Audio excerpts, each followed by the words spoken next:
Sponsored by. Have you really talked about the Olympia much since? Not really. Not that Yes, much. kind of. Stay. Kick it off.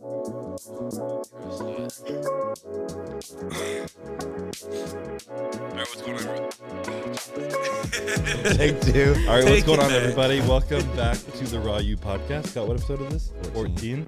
Episode number 14. We're getting on a roll here. I think we're only been 2 days late the last few weeks, so we're doing all right. But we're joined by YouTube some standards. That's on time. That's good for us, yeah. But we got two lovely guests here. We got Hunter Labrada and his lovely girlfriend, Liv Roth. Fiancé now. Beyonce? Fiancé now. Fiancé. Beyonce Oh, is correct. congratulations. Fiancé. Yes, that's what I meant to say. Fiancé. Yeah, that's what I Same meant to say. thing. I was wondering, I was like, do you call her Beyonce or something? I mean, no Only shade. when Why- she's why feeling wouldn't- extra. Why wouldn't you? Only Yeah. when she's feeling I extra. thought a bad nickname. I would take it. Yeah, we're gonna be going over really whatever, anything. So, if you guys have been down, you've been to Revive down here in Florida before, right? Yeah, last time I was here was actually with her. We were here probably like over a year ago. It was before y'all were in this space with February? y'all's offices. Last year, February, Something March? like that. Yeah, like February, March, before everyone really got rolling on their season. Yeah. But yeah, no, y'all were still over in the old space, like at the gym. The warehouse was, or the leg room was a warehouse last Right. time I was here. So Yeah. it was really cool checking the gym out yesterday. Looking forward to training there the next couple of days for sure. Stuff has changed a lot for sure. Yeah. Yeah. How long have you guys been together? Coming up on 2 years. Yeah, coming up on 2 years. We met through like a mutual friend, like after I won Tampa, and just kind of hit it off, talked, saw each other at a guest posing. She signed on with Gasp right around that time, so she ended up in Texas and never went home. That's awesome. I Yeah, wonder why. never went home. Just got stuck there. Texas is pretty cool though. No, Texas is awesome. Texas and Florida are where it's at. Two places to be for sure. Yeah. Yeah. How's especially that dynamic been for y'all with you competing and kind of moving up the ranks? Man, it's been really awesome. I always joke about it.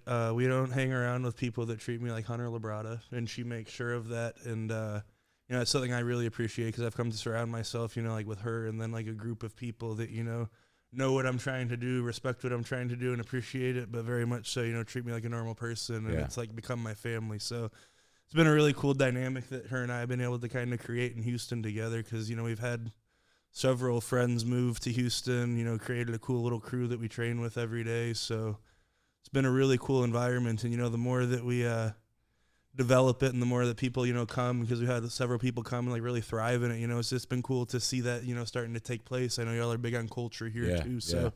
it's just been really cool to start to kind of create our own in Houston. It's been fun. What if, because I noticed that you brought, how many people did you bring with you to Olympia last year? So a lot of people before shows are like they just want to like be by themselves and don't want to be around anyone, and I get that and respect that. The week of the show, I want all my people around me because if all my people are around me, I'm kind of distracted and just kind of enjoying life and vibing with them. So the Olympia, we were in a house. It was like a Disney themed house with like a little movie theater and like themed bedrooms. I think there were probably like 14 of us in it.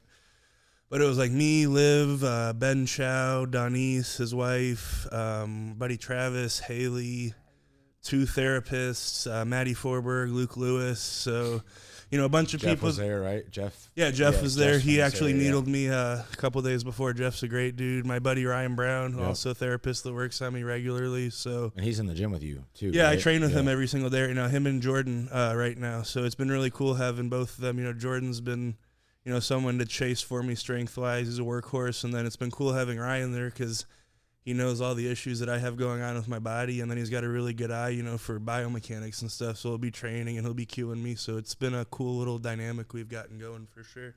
That's awesome. Becoming like a true system working out. Yeah. Yeah. Every your elbow's off at this point. Oh, I massage you tonight. It will be better tomorrow, but for now, fix that. No, it's Sounds really very cool. technical. Like honestly though, because I have like a shared album for like my check-ins and stuff that like Ryan's in, Liv's in, Ben Chow's in, my dad's in, and they'll all like look at it and like they'll make their comments this, that, and another. But Ryan will actually, screenshot out of the video and post up with like the little like cues and points and stuff that we need to work on later. So it's been a really cool tool. He's a great guy. He's worked on a few of my guys, but he's done that with me. Like he'll take a screenshot of an athlete that I'm helping and kind of point out an area in their quad or whatever and be like, hey man, I can see that this is knotted up, or I mean, he's good. You can tell he's passionate about what he's doing. You know, it's more than just a paycheck and a job for him. So that's cool. For sure. I really appreciate, having him around and training with him. It's been awesome. How did you start helping Hunter from a coaching perspective last year? Yeah. So I always kind of, You coach him? So me and Ben equally know coach that. him. Think tank it together. Yeah. Yeah. So last year, after Atlanta, Chicago, we started looking at it together, knowing, okay, we're going into the Olympia. And we progressed into the Olympia. And then around 4 weeks out, Ben actually was in town for something at the gym and hanging out. And he was like, listen, like, if you want me to look at anything, if you need anything, blah, blah, blah, like, I'd love to help. And I was like, 4 weeks out, like, his emotions are emotional. He's 4 weeks out, drained. And I started to see myself kind of playing to emotions a little bit. Yeah. So Ben actually had come in and offered at a point where I was like, I could really use someone. Yeah. And from there, I mean, I'm really good friends with Ben, so it's really awesome. Yeah. And it worked very, very well, and it made it so fun. It's really awesome. Yeah. I can't imagine trying to coach your significant other. Oh no, she didn't listen to anything I tell her to do. She would just do the, if it I'd makes have you to feel tell any her the better, Chris, I opposite. can never in a million years imagine coaching her. So Yeah, if fair that makes you enough. feel any better, that She makes would you never feel listen any to anything better. I have to say. But no, I've always, I just feel like it's one of those things. I've always, like thrived in a team environment. Bodybuilding is an individual sport, but I came from playing football all through high school, first year of college. Brett's the same. He comes from like team sports, and I feel like we do well having a team environment and then like a true coach relationship with people, and it's completely separate from our personal relationship. But yeah, there is a coaching relationship with me and her, and there is one with me and Ben, and there's definitely what excites me the most is we have like our little group chat. It's the three of us, and every single decision's not like a unilateral decision. It's this person will say this, and then Liv will devil's advocate that point, and then I'll be like, well, I hear both y'all, but in my personal experience with my body, one way or the other. So it's been interesting. I like it. I'm not one to do things just because it's like conventional wisdom. I want to have a why behind everything we do, and I feel like we've gotten to the point where a why pops at the end of every conversation. How does that work? Like lay out a morning during prep. You wake up, take pictures. So morning, put them in a group chat. I guess we'll talk about like the last 4 weeks whenever Ben hopped on board and how it's been since then, like through the off season and stuff. So like in prep, we'd wake up, she'd take my pictures, drink a cup of coffee. I'd go to the gym. While I'm at the gym on the stairs doing my cardio, the pictures got put into the shared file that we have with Ben. Her and Ben, talk back and forth, and I'll let Amongst talk about the mornings. My ass is sitting on the Stairmaster comatose while this is happening. Yeah, so I'd wake up, take his pictures. We have a WhatsApp group. Send all the information, and then also send my personal this is how he's acting. This is how X, Y, and Just Z. Between you and Ben, he can't see this. No, or he can usually see it. Okay. Sometimes he can see it. Sometimes it's not. When we got into things he shouldn't see, he didn't see. But Yeah. most he saw. Okay. But so I would send everything. Ben would read it over. We would usually get on the phone, talk everything over, get a game plan together, and then basically bring him into it. Say this is what we think should happen. He'd have his 2 cents, and we'd adjust and tweak from there. And this was daily or every few days or? Depending on how far. Okay. So a couple times. Daily from 10 days out. Yeah. And then at least every other day from 4 weeks. For sure. And another thing with me, and it was kind of funny that it, obviously she has been around me for as long as she has. She knows my body very well, but it took Ben, maybe a week or two to realize how much, the look had changed, from morning to post training with, food and fluids, and then from, post training to the end of the day look even. So, it was one of those things the first couple of weeks we were sending pictures to Ben sometimes 3 times a day just so he could get a handle on how things moved. Yeah. Too, so he could kind of catch up learning his body from 4 weeks out. Yeah. So. It's cool. I'm really excited because you're hearing. I'm sure you're hearing all this, and you're like, "Wow, that was a clusterfuck." No, but I'm I'm excited to have put out what we did with what we had, and knowing we have this huge, long, big off season for all of us to really be on the same page, and then 16 weeks to work together, not 12 weeks where I'm kind of spinning wheels, and then a month where we really put down some good progress. So it's exciting. What you said, I've noticed, and I made this mistake with Dallas, but it's hard because part of my coaching philosophy is I want to get that like really close, intimate, for lack of a better word, relationship. But then as that happens, you find that you're like emotionally siding with the person, especially in struggle. You know, when they walk into the gym, you could either see the look on their face, you could see how they're performing that day. There's that emotional connection to them, you know, where you kind of you start to base your judgment and decision based off of emotion more so than where they actually should be, you know. So I found it in both environments. I think there's great value in me really being close to people because I can learn them more. I can kind of see where they're at in given situations. But then on the other end of the spectrum, I think sometimes I'm very good at helping people without that emotional connection because then it's just everything's just black and white. You know, and obviously it's not, you know, not that I'm not taking feedback, but I'm just not more emotionally, I guess, altered by, you know, where that person's at. So it's just interesting how you kind of saw that and then made decisions from there. Interesting from my side with Ian because he sees me like dying, I'm sure you have a lot of like, interesting falling dynamics off the too. fucking, Yeah. like, bike, like literally dead, like been pushing so hard, like zero empathy. It's the opposite. He's like, oh, you like you can't stand up. You feel like shit. Good, we can push harder. Like, Yeah. He's never had any empathy ever. Yeah. Like so to see that like personal thing, I understand like a fiance or That something. brother-in-law but as a coach, I'm dynamic's like, I different feel than Yeah, the yeah. finance I don't fiance expect it. dynamic. It's a lot of difference. Yeah, he just wants me to suffer. Yeah. You're handling his stuff this No, year, no, right? no, Oh, no? Okay. no. I thought I had heard that. No. Okay. Ian's Also still things doing heard. it. Yeah. Where was your head at going into this year's Olympia? Like what was the goal? So going into this year's Olympia, I would have been beyond devastated if I didn't have a top 5 placing. Okay. So then That's what we were training you're for the whole right year. there. You know, last year we placed 8th.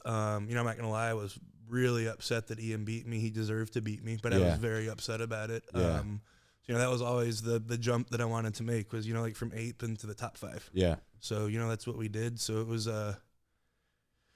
I'm not going to say surprising because it was very exciting. You know, it wasn't surprising, but it was beyond exciting to experience. I was going to say, so when it went from the visualization of that to actually getting that call, like what was So going I still through your head at remember that the time? first time they called like first group and I was in the first group. Like Yeah. I remember, you know, it's like every show I've ever done except for, you know, my first Olympia, I expected to hear my name.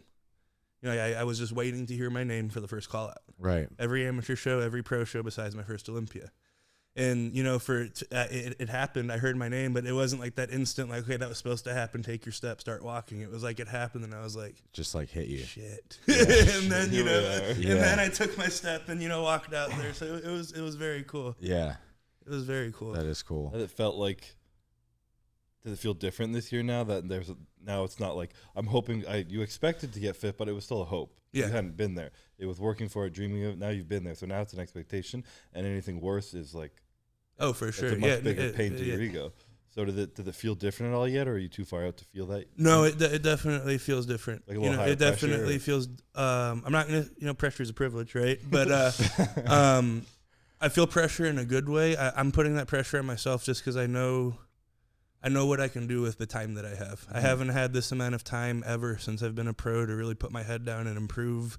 My body's never been this healthy before, and you know, I feel like if my conditioning was better last year, I could have been higher than where I was. So I have no doubt in my mind that with a full prep with them behind it, the conditioning will be where it's supposed to be. And Yeah. then you know, I'm growing right now. It's been the first time I've really been able to put my head down and just eat and train for an extended period of time. Like really since March of 2019 when I had my shoulder fixed. You know, I've been competing twice a year since then and getting back from that surgery. So I think people are going to be shocked by how much, you know, improvement I'm able to make in a year, which is what I need to do to be Yeah. able to move up with the guys that are ahead of me. They're incredible. So Yeah, no, for sure. Okay, so after prejudging, what was like, not so much the X's and O's of food, but like, where were you at mentally then? Was it like, did you feel stressed? Did you feel elated? Did you feel just like, you know, this is what I planned on, this is what's happening? Was it like a happy time, or was it like a we got to get back to work kind of environment? it was a super happy, we got to get back to fucking work environment. okay. You know, it was never like a holy shit, like celebrating. Like it was never like the head didn't come up. Yeah. We were happy, but the head didn't come up until after finals. You know, after prejudging, I'm going to say that, you know, a lot of stress was lifted off me from the standpoint that I felt like I was solidly in the top 5. Yeah. You know, I feel like I was on the cusp of the top 5. I felt like I was in the top 5, and that the only thing I needed to do between prejudging and finals was improve to battle for spots within that top 5. Sure. So that was a big, stress reliever per se between prejudging and finals.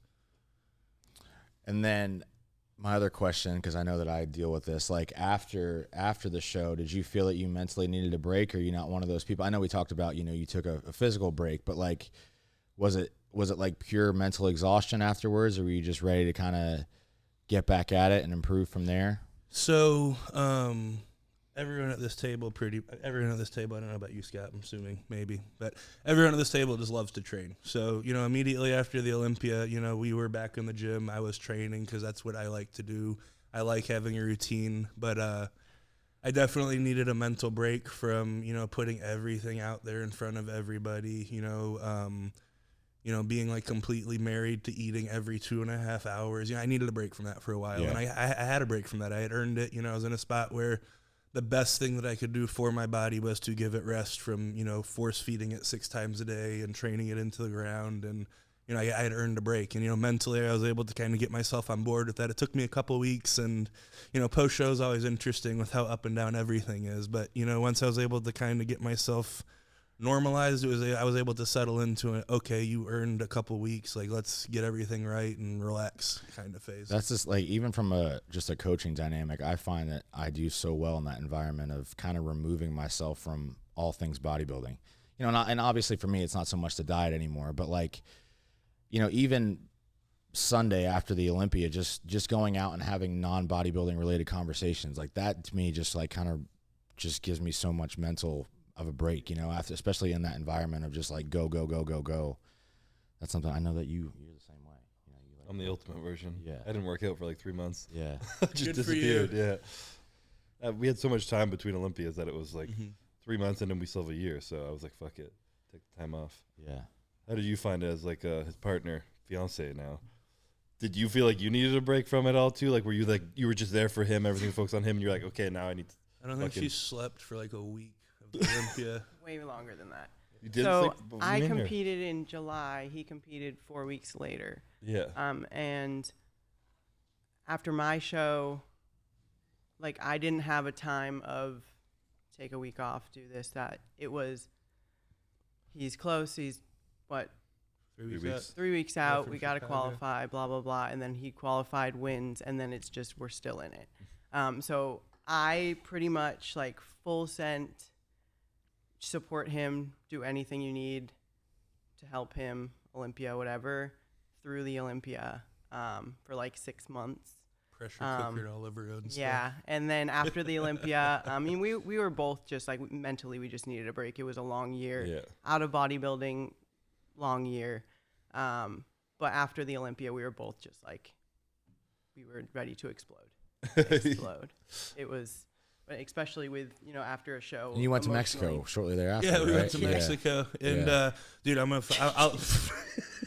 I will level with y'all. I spent all of Mexico having like a panic attack / anxiety attack / mental breakdown about being out of my routine and just feeling all over the place. And it was a clusterfuck. So you didn't come back mentally rested? No, I did not at all. Let me tell you how worse. bad it was. To be honest with you, I changed my flight. I came home a day early from Mexico. Wow. So I was like, it was weird. I needed to come home and just be in my routine and see my dogs and chill for literally a while. 11 days out, we flew to Florida because he had a guest appearance the Saturday before. And then we drove to Orlando that night. Which I took because the Olympia was supposed to be in December, not October. Yeah. Not irresponsible like that. Didn't guest pose, but had to shake hands and kiss babies. But so we had those 11 days in Orlando, super fun, no sleep at all. And then we came home on Tuesday. I think we left on Friday for Mexico. So like we saw the dogs for 3 days and then we were gone. Yeah, so you just had no time just to get back to normal. I've learned that over the past few years. Every year after Olympia, I tried to do something, and then finally this year, I was like, everyone's like, let's do a trip. You're finally feeling it. I'm like, no, I just need to go home and literally do nothing. I always Just see that be you home. guys, like the past 2 years ago, you did something. We went to Mexico the looks one fun, year. but at And the it was- same time, It wasn't like quite that bad because I'm not as like anal about my routine. I can let go of that, but it was still just like too much going on. You know, you went from eating that clean to just eating shit food and like drinking. Your body just like such a quick reaction. It's just like, fuck, it's too much. And I guess like right now I feel like if I went to Mexico, I'd enjoy the hell out of it. Probably, yeah. You know, it's just, but like to go from like, you know, like literally I'm like measuring salt and sips of water and like everything's so regulated to like being like completely out of it. And then it's just, it was a lot. Yeah. It's a big It joke. was a Yeah. lot. And he's very OCD with his routine. Everything's very. Yeah, see, there's different people in bodybuilding. sure. Yeah. People like you, yes, you can't just crack that routine like that. You need to ease out of it a little bit. Yep. Or at least have like an Airbnb in Mexico where you have a kitchen, a villa or something, There we go. and a private gym. So where are you at now in terms of goals for this year? What are you doing to accomplish them? Goals for this year, off season, Training-wise. you know, training wise and everything. Really bringing up my abdominals. As funny as that sounds, my abs looked really washed out on stage last year. That was the biggest, you know, complaint I had. You know, when I looked at my physique, and you know that I got from people that I trust and value their opinion. So bringing that up, and then obviously, you know, since I started the whole bodybuilding thing, my whole backsides needed to come up. So just, you know, growing where I need to grow, you know, taking care of business in the off season, and then, you know, when prep rolls around, just, you know, getting, you know, thick skin lean, you know, Yeah. having a striated butthole for the Olympia. That's what I need to do this Yeah, year. yeah. So I'm really, you know, just happy and confident, you know, headed into the year because, you know, like obviously, you know, off season's easy to do if you love what we do, which I do.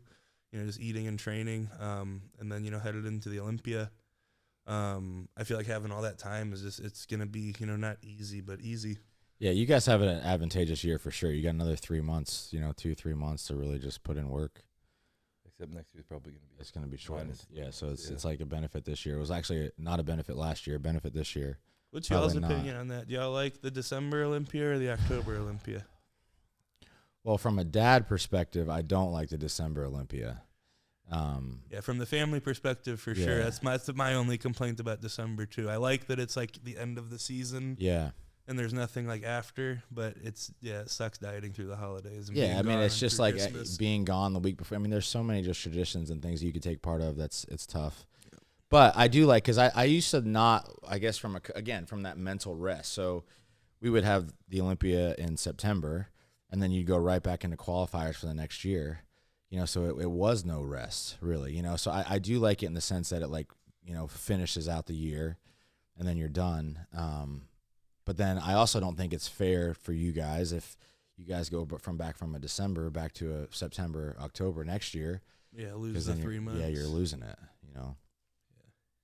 Especially with the December 1st. Arnold, like. I was 3 gonna months say it's right after interesting for December. sure. Like when you Right. factor in the Arnold, because like, you know, guys that do the O want to do the Arnold too, and the December Olympia Right. And doesn't then set there's you no up break. for that. Yeah, Like, you're you basically can't do right back anything. into it. Yeah, I feel like I'd rather do the Arnold after the December Olympia than September. yeah. 'Cause Just it's stay like- on it's it, almost and then like you're you're right done. there. You kind of Yeah. coast back. I feel like into anyone it. who is, if you just do the Olympia, but if you have to do any other That's true. shows, If you were doing it's- shit before, yeah, yeah. that's fair. it's too. I mean, and it shows. You know, that people had to drag out until March. Yeah. That's hard. Yeah, for sure. Are you training back 2 times a week right now or no? I am training back 4 times every 9 days right now. Okay. No, How do you break that down?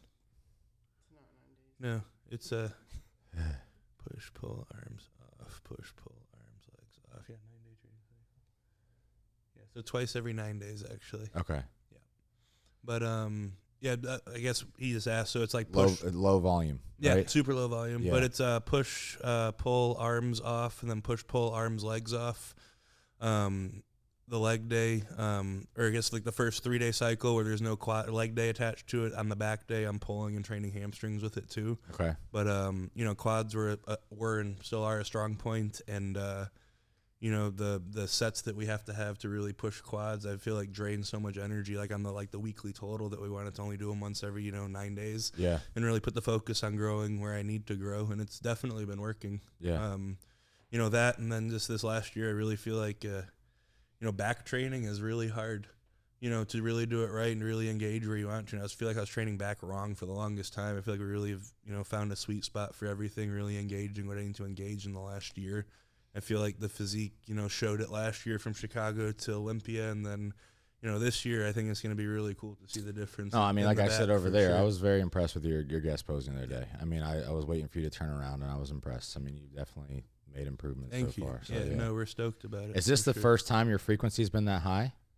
Or is this kind of a continuation from what you did last year? It's a continuation from what I did last year in terms of frequency, but it's different from the standpoint that the one day I'm like pulling on with the hamstrings, it's a little like less volume on that day. Okay. So not a huge difference from what I've been doing in the past in terms of frequency. Just I feel like the the exercise selection and just like everything's been finally boiled down to what it needs to be for me at least. Yeah.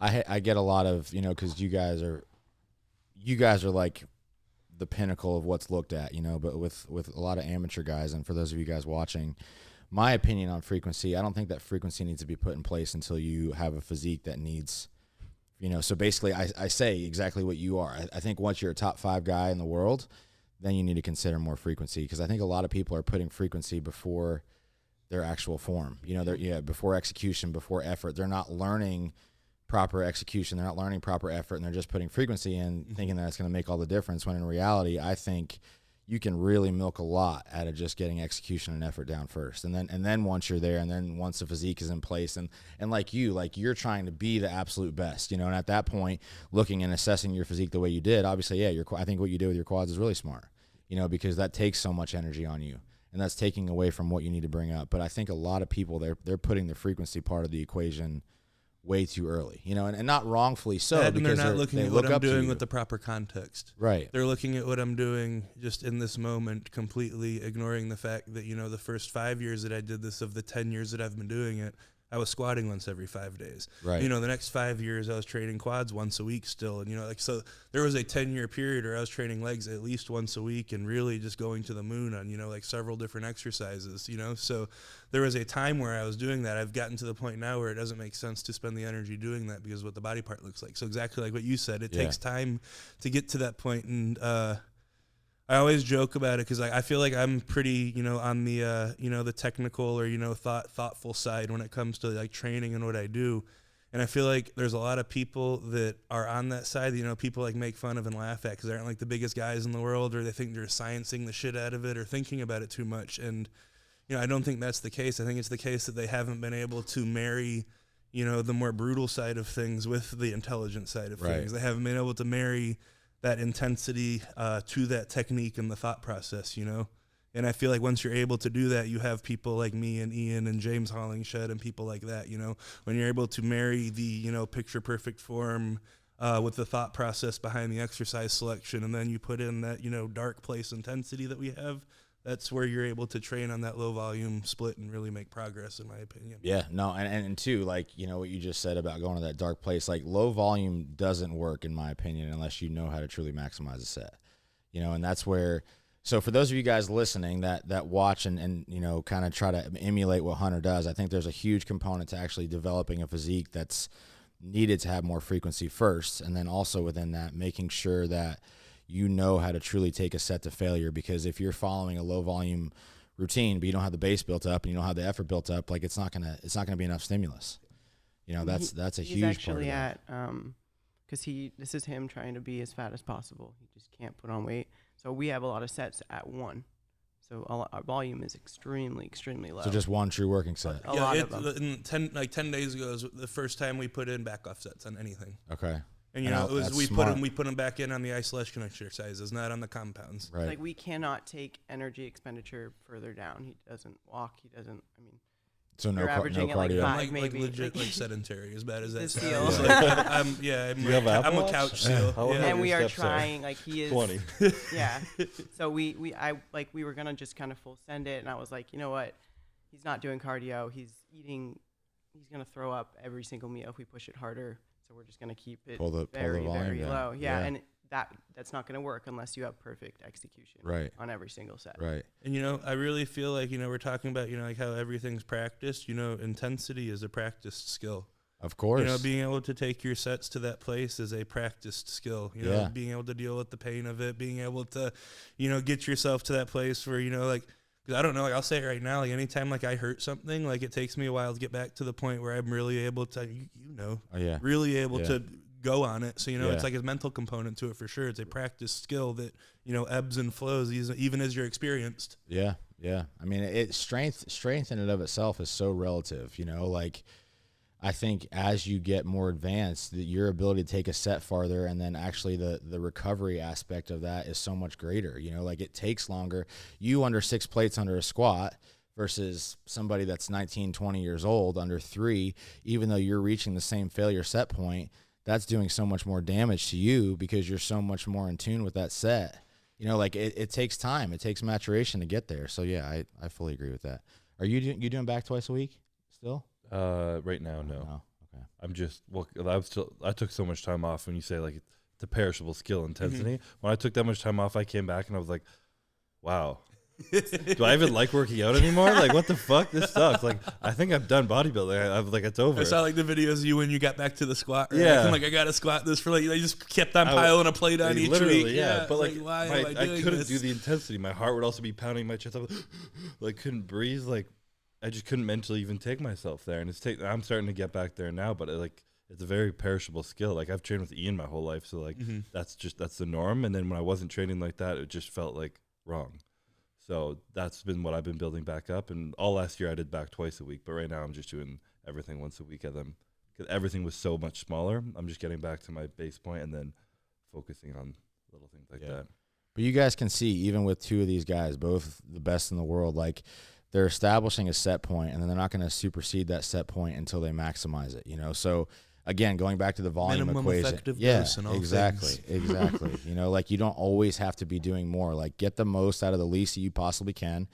Monitor the progress within that, which if you're still making progress, don't make changes. I think it's brilliant. I mean, so the only argument I would have to what you're doing is that you're basically getting no heart health component to it. Completely agree with you. Yeah. I That's completely agree with the you. only struggle. But at the same time, like, and again, guys, if you're trying to be the top, the absolute best at something, like something has to be compromised. And for you, if you're trying to grow, minimizing that daily energy expenditure might be the way that you do it best. And then, something that, first I wanted to touch on something that you said, it's like, everyone's talking about what you're doing in the gym. Very much so. Like the second that I truly, changed my thought process from, like how much can I do to how little can I do and how quickly can I recover from it. Once you cause that growth response in the gym, you're done. Right. The quicker you can cause that and with the least damage to your joints and connective tissue, And you then can get cause out. that and get out and recover from it, the better. Right. At the end of the day, it's like less is more, like 100% completely. I agree with that. But completely forgot what you said. We were talking after about the heart. Oh, yeah, the heart health. So, Yeah. something that I personally, have to pay attention to a lot just because it's something that I place a lot of value on in my physique is, my food's so high as it is, we want to pay attention to how distended I am all day from having a full stomach, So, when, we say like, oh, he can't grow, like he needs to start doing cardio, but just eat more. It's like, yeah, I probably could eat more, but, like at this point, I'm out there all day long from how much food I'm eating. And, you spend 6 or 8 months like that, it will make a difference. Of course. I think that's one of the biggest culprits for, the blown out waistlines. Obviously people want to talk about all the drugs involved with it, and I'm not going to be naive enough to say they don't influence it, but, it stands to reason if you spend 8 months out of the year, like looking pregnant from how much food you're eating, you're going to relax something for sure. Yeah. So I don't know. That's something that we pay attention to with me a lot too is, minimizing food volume. I eat really dense carbohydrates. I drink a lot of my food, honestly. That's something we might touch on. But I remember seeing a video of you had like elf shakes and everybody's again they hear everyone you do thinks one I'm thing. They're so mad. They hear one So thing mad. and the they're like, whole well, Hunter internet's does this. so mad. Yeah, the internet is so mad about that everyone thinks I'm just trying to sell whey protein. People I heard weren't even mad. They were all just like, well, he does it. Can I do that? And I was Ben like, gets well, that. Ben started to get that a lot now with his people. Like Hunter drinks 4 shakes. Yeah.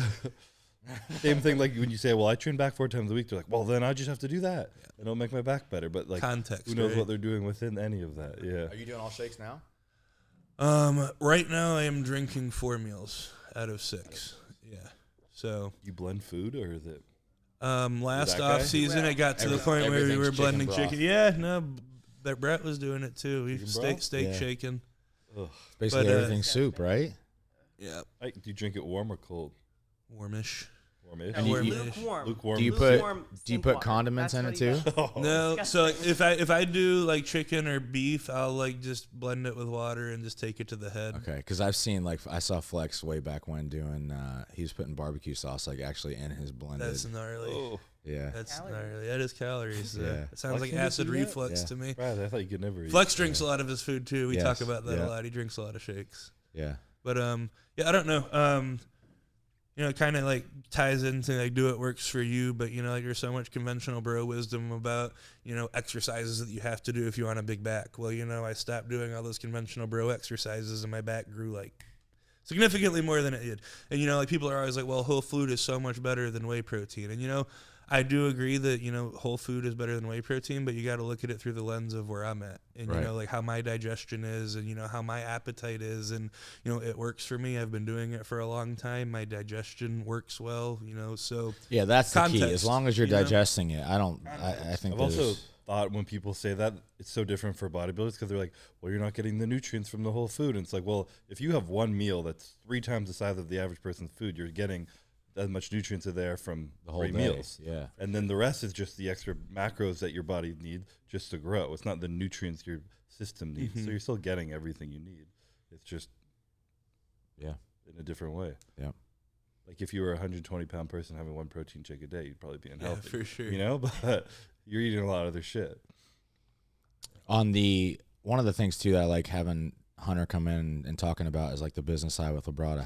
How's the new Pro Series going?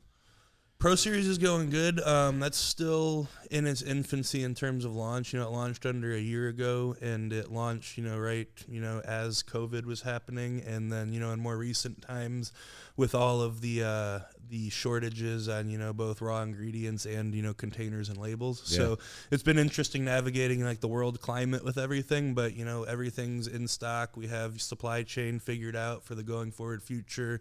Doing our first athlete meetup coming up soon, get a lot of good content out of that. But it's been very interesting. I grew up in the industry. Obviously, Lee Labrada's my dad, so grew up working at Labrada Nutrition. I've done everything from working in the warehouse packing orders to working in social media and marketing.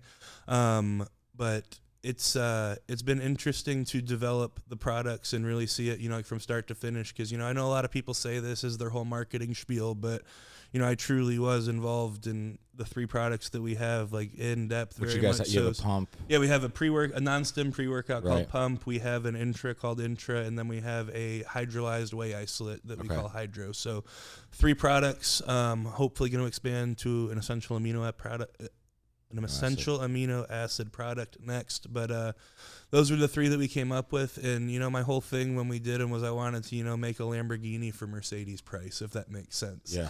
Not a Mercedes for Honda Civic price like a lot of people did, but, create supplements that truly were efficaciously dosed that I would take. Because, I was taking, before we made Pump, I was taking 2 different companies' pump products and then taking another company's, standalone stim. That was my pre-workout. So, it's still not stim, so I'll take a standalone stim if I want stim. But, Pump was basically me going like that with those 2 products that I was taking because it's what I wanted. Yeah. So that's what we made. So it was really cool to, be able to be involved at that level and see, from start to finish, how adjusting certain things, affects the total cost of everything. And it's been a learning experience. We've been super transparent on this podcast about the whole business side. How has flavoring gone? Because that's one of the things that we've No, at for times sure. struggled It's very with, interesting, especially right? when you're dosing things at the the higher end. Especially when you're dosing things on the higher end, especially with the pre-workouts, a lot of those ingredients are really bitter. And then, in the day and age that we live in, a lot of people want to see no artificial flavorings or colorings or Right. preservatives or anything too. So, if you're playing the no artificial flavorings or colorings game, that gets really hard because you're not able to use, your typical sweeteners, and, you can only use stevia and stuff like that and get really interesting flavoring things. But even when you're using everything, learning to mask things is a very interesting thing. I'm sure y'all have noticed, things don't make sense. Like you'll get something and you'll try it and like, oh, it needs to be sweeter. And then your flavor, but okay, I added some salt to it. It should be sweeter now. And it's just kind of interesting to see how that works. Like a sweetener, you use just a sucralose versus a sucralose and something else. It's one of those 1 + 1 = 3 kind of deals because the sweeteners interact. Yeah. So it's very interesting to be involved on that level, as I'm sure you've found out in recent times. Do you have any new products coming out? None working on the on? actual, release docket per se right now. We're definitely R&Ding the EAA flavorings right Okay. now. So excited for that. I'm most excited to get everyone into town though for that meetup that we're gonna have. And So what athletes do you it'll be have? fun. So we have me, Liv. We have Darwin, Uribe. He's a classic physique competitor. He's with Gasp, right? Yeah, he's with Gasp Okay. as well. And we have Maddie Forberg. She going for her wellness pro card this year. And then looking to pick up a couple classic guys this year and just really start to expand the roster. Really wanted to have everything in place before we really tried to expand on that level. Yeah. Cool. Do you get involved a lot like during prep, or you completely out?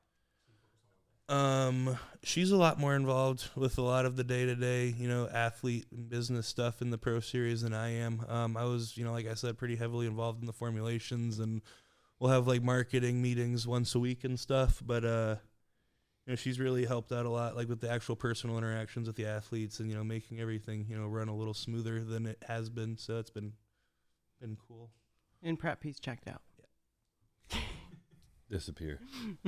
Focus got to be on one thing. Focused, right? Yeah. he check can. it out, It's like focused. one of those things where like he can come to the meeting, but the lights are off, Yeah. so he could stay in bed.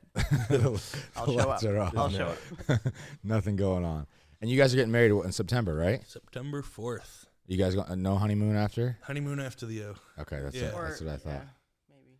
Are you in prep? You'll be in prep then? Yeah. Yeah, we'll be 12 weeks out when we You get have married. wedding cake or? Oh, yeah. I was gonna say. Yeah, do so it. it's basically No cake. every prep I've ever had in my life has been like from week 16 to 12 has been like get used to doing cardio again and cut out all snacks and be ready to be like 2,000% on plan at the 12-week mark. So planning on being a little better than that by this time, but definitely going to have a steak and potato sure. and enjoy my wedding. For sure. I would highly, highly recommend that. Yeah. You get to do it once, hopefully. So go all in. No, yeah, we're one and done for sure. Yeah. One and done for Yeah. sure. If this one doesn't work out. Yeah, I'm only doing it once. Hang it up. Cool. Work. Yeah. Anything else you guys want to add to this or? Let's see. Not a talker. Awkward silence. You good? Crickets. Yeah, I'm good. Yeah, Yeah. right. Scott, you have any interesting questions? What are you looking Yes. So I don't know what I'm looking at. Huh? I'm not gonna. I have not chosen a show. I'm not married to any show. I'm pretty much starting. I'm gonna look really good at the wedding, and if I want to compete 4 to 6 weeks out of the wedding, I'll pop it. Gotcha. That's a good That's plan. it. No stress? Technically, just prepping for the wedding, and then Prepping for what the happens wedding. happens. Yeah, well, it's like I can't get myself to just. If I I'm slip like and if I fall look in- good if I enough slip to and fall compete, into a pro show, like I'm not so just be gonna. it. Yeah. Yeah. Oops. Yeah, no, but if I can't just go on a diet for the wedding. Like if I feel like I can do it, I'm gonna do it. But if I feel like it ain't it, I'm Yeah. not just gonna do the show. Is a lot of the wedding planned, or is it you still have a lot I've of got stuff the to do? dress, so that I'm good. Yeah. Everything else is someone else's responsibility. There you go. Yeah, Love it. I'm removed. Cool. Awesome. Well, yeah, thank you guys for joining us. Got Having put us. you to Thank work you for later today at having the us. gym, but Oh yeah. yeah, that's a wrap on this guy's podcast. Thank you guys for listening, and catch you in the next one. Out.